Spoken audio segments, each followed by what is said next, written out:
जय माता की। कैसे हैं आप सब? आप सबका स्वागत है मेरे इस यूट्यूब चैनल पर। आज का जो टॉपिक है वो ये है कि शक्तियाँ कैसे जागृत होती हैं। जब शक्तियाँ जागृत होती हैं तब क्या अनुभव होता है, उसी के बारे में आज चर्चा करेंगे। चर्चा में आगे बढ़ने से पहले जल्दी से मेरे चैनल को सब्सक्राइब कीजिए, बेल आइकन दबाइए ताकि मेरे द्वारा अपलोड की गई हर वीडियो की नोटिफिकेशन आपको मिल सके। तो चलिए बढ़ते हैं वीडियो में आपको अनेकों प्रकार की आवाज़ें सुनाई देती हैं।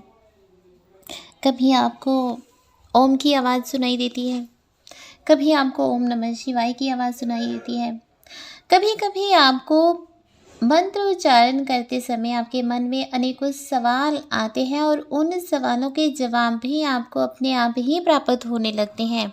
तो ये शक्ति जागृत होने का सबसे पहला संकेत है। कभी कभी आपको मंत्र उच्चारण करते समय अपने इष्ट देव की तस्वीर दिखाई देती है, उनकी मूर्त दिखाई देती है, तो ये भी शक्ति जागृत होने का एक संकेत है। कभी आपको लगेगा कि आपकी पीठ पर किसी ने थपकी दी है, आपकी पीठ पर किसी ने हाथ के साथ थपकी दी है, ऐसा अनुभव भी होता है। तो ये भी शक्ति जागृत होने का एक संकेत है कि आपके अंदर शक्तियाँ जागृत हो रही हैं।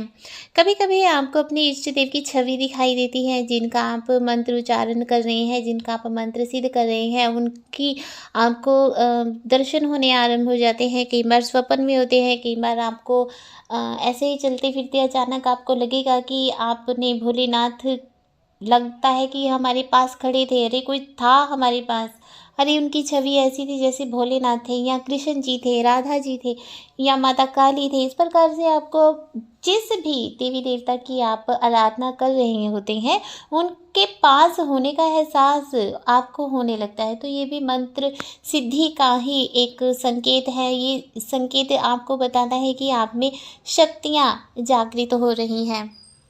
मंत्र उच्चारण करते समय कभी कभी आपको लगता है कि आप गहरी नींद में सो गए हैं।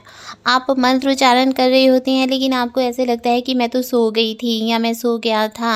आपको ऐसे लगता है, लेकिन वो सोना नहीं होता। ध्यान भी एक गहरी नींद है और गहरी नींद भी एक ध्यान है। जब आप ध्यान करते हैं, मंत्र उच्चारण में जब आपका ध्यान लग जाता है, तब वो एक प्रकार की नींद होती है और आपको अनेकों प्रकार के दृश्य दिखाई देते हैं, आपको देवी देवता दिखाई देते हैं, मंदिर दिखाई देते हैं। उसी तरह से जो नींद है वो एक प्रकार की ध्यान है। जब आप सो जाते हैं, आपको नींद आ जाती है ना, आप सो गए हैं लेकिन आपका ध्यान लग गया और आपको अनेकों प्रकार के स्वप्न दिखाई देते हैं।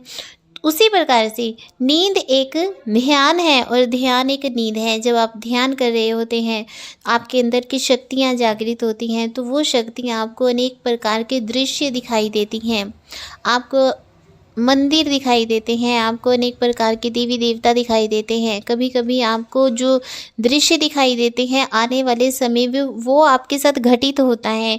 कई बार ये भी होता है कि किसी पर संकट आने वाला है और ध्यान करते समय आपको उस व्यक्ति पर संकट दिखाई दिया और कुछ दिनों के बाद उस व्यक्ति पर वही संकट आया और फिर आप सोचते हैं, अरे ये तो मुझे ध्यान करते हुए दिखाई दिया था। तो ये क्यों दिखाई देता है? ये शक्तियाँ जागृत होने पर शक्तियाँ आपको ऐसे दृश्य दिखाती हैं। ये शक्तियाँ दिखाती हैं आपको ऐसे दृश्य। तो ये संकेत ये है कि आपकी शक्तियाँ जो हैं वो जागृत होने लगी हैं, आपके अंदर शक्तियों का प्रादुर्भाव हो गया है। अगला संकेत है जो बताता है कि आपकी शक्तियाँ आपके अंदर जागृत हो चुकी हैं। तो वो संकेत है कि जब आप के अंदर शक्तियाँ जागृत होती हैं, तब आपके अंदर एक पॉजिटिविटी रहती है, आपकी सोच सकारात्मक हो जाती है। आपके चारों तरफ एक ऐसा सुरक्षा चक्र बन जाता है जिसे कोई भी नेगेटिव एनर्जी भेद कर अंदर नहीं आ पाती है ना। तो ये भी संकेत है, बताता है कि आपके अंदर शक्तियाँ जागृत हो गई हैं।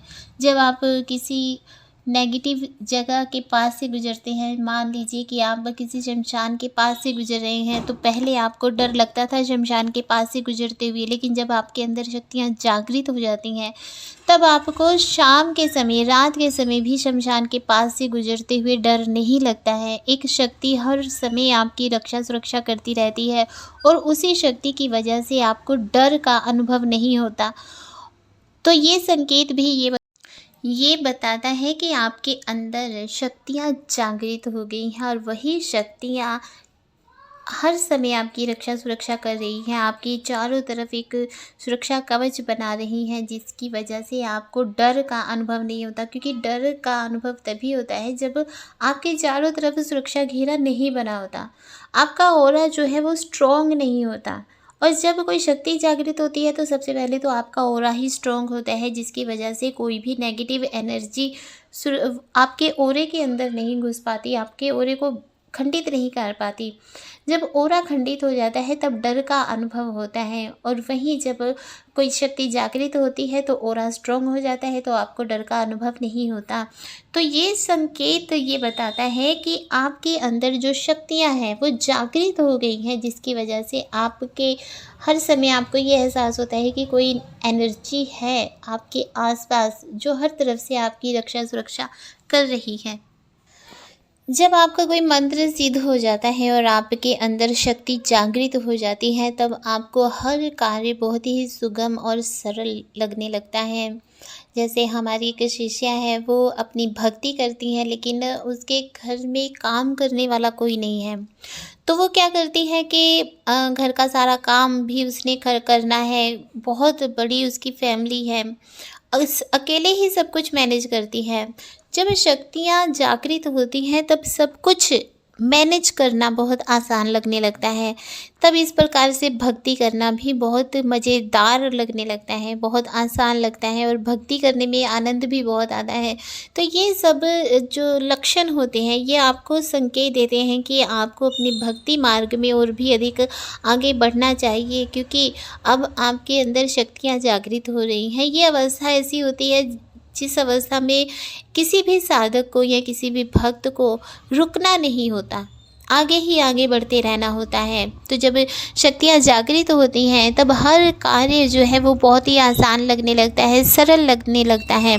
कोई भी काम ऐसा नहीं लगता कि नहीं मैं ये कर नहीं सकता, ये मुझसे हो नहीं पाएगा, ये बहुत कठिन है।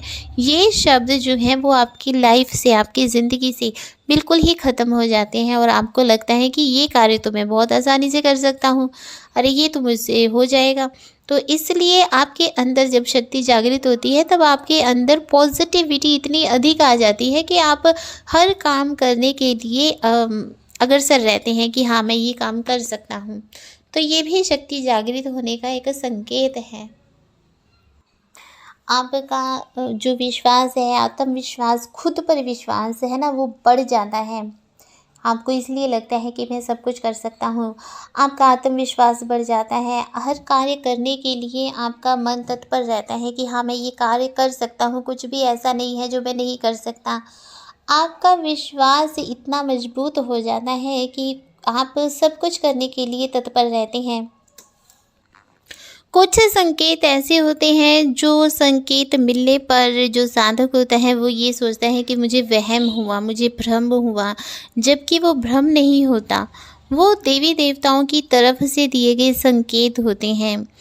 कई बार ये होता है कि आप जिस देवी देवता की प्रतिमा की आप पूजा अर्चना कर रहे होते हैं, जिस मूर्ति है ना, जिस मूर्ति की आप पूजा अर्चना रोज़ रोज़ कर रहे हैं, एक समय ऐसा आता है कि आपको लगता है कि वो मूर्ति नहीं है, वो सचमुच में देवी है, सचमुच में वो भगवान है। आपको लगता है जैसे अभी माता रानी ने पलकें झपकाई थी, मुझे लगा ऐसे कि माँ ने पलकें झपकाई हैं। कभी आपको लगेगा कि माँ ने जो गले में हार पहना हुआ है वो हिला है अभी, माँ का दिल धड़का और ये हार हिला था अभी। कभी आपको माँ का झुमका हिलता हुआ नज़र आता है, कभी आपको पायल खनकती हुई सुनाई देती है। तो ये सब संकेत हैं कि आपकी शक्तियाँ जागृत हो गई हैं, और जो वो प्रतिमा दूसरों के लिए एक पत्थर की मूर्त है, आपके लिए वो पत्थर की मूर्त ना रहकर सचमुच के देवी देवता या भगवान का रूप धारण कर लेते हैं। तो ये भी संकेत बहुत ही प्यारा और बहुत ही मीठा सा एहसास दिलाने वाला संकेत है। जब आपको अपने इष्ट देवी देवता के एहसास अपने ही पूजा घर में उस मूर्ति में होने आरंभ हो जाते हैं, जिसकी पूजा अर्चना आप रोज करते थे। और जब इस प्रकार के अनुभव आपको होने लगते हैं तब आपका मन हर समय प्रसन्न रहता है, हर समय आपका मन खुश रहता है। परेशानियाँ हर एक के जीवन में आती हैं, आपके जीवन में भी परेशानी आती है, परंतु आपको ऐसे लगता था अरे ये परेशानी थोड़ी थी, ये तो माता रानी ने खुद ही इस परेशानी को ठीक कर देना है, खुद ही माँ ने सब कुछ कर देना है। आपको हर परेशानी बहुत छोटी-सी लगनी शुरू हो जाती है और हर परेशानी में भी आपको खुशी का एहसास होने लगता है। आपको ऐसे लगता है अरे ये परेशानी आई है ज़रूर माँ मेरी कोई मुझे कुछ और अच्छा देना चाहती हैं, ज़रूर माँ मेरे धैर्य की परीक्षा ले रही हैं, ज़रूर माँ मेरे लिए कुछ बहुत अच्छा सोच कर बैठी हैं, इसलिए मुझ पर ये मुसीबत आई है क्योंकि मेरे साथ तो कुछ बहुत बुरा होना था, परंतु ये छोटी-सी मुसीबत से ही वो बहुत बुरा होने वाला जो पल था वो टल गया। आपके अंदर इतनी पॉज़िटिविटी रहनी आरंभ हो जाती है कि कोई दुःख आपके ऊपर जितना मर्ज़ी आए वो आप अपने ही भगवान की ओर समर्पित कर देते हैं और ये सोचते हैं कि ये माँ ही जाने इस दुःख को कैसे दूर करना है। आप हर एक अवस्था में खुश रहना आरंभ हो जाते हैं जब आपके अंदर शक्तियाँ जागृत होती हैं और जो शक्तियाँ जागृत होती हैं वही आपको ये सब एहसास करवाती हैं कि अब कोई दुःख भी आता है तो वो भी भगवान की देन है और सुख भी आता है तो वो भी भगवान की देन है। तो ये कुछ संकेत थे शक्ति जागृत होने के जो बताते हैं कि आपके अंदर शक्तियाँ जागृत हो गई हैं। अगर आपको भी ये संकेत दिखाई दे रहे हैं तो आपको अपनी भक्ति पर और भी अधिक ध्यान देना चाहिए। जय माता की, खुश रहिए, खुशहाल रहिए।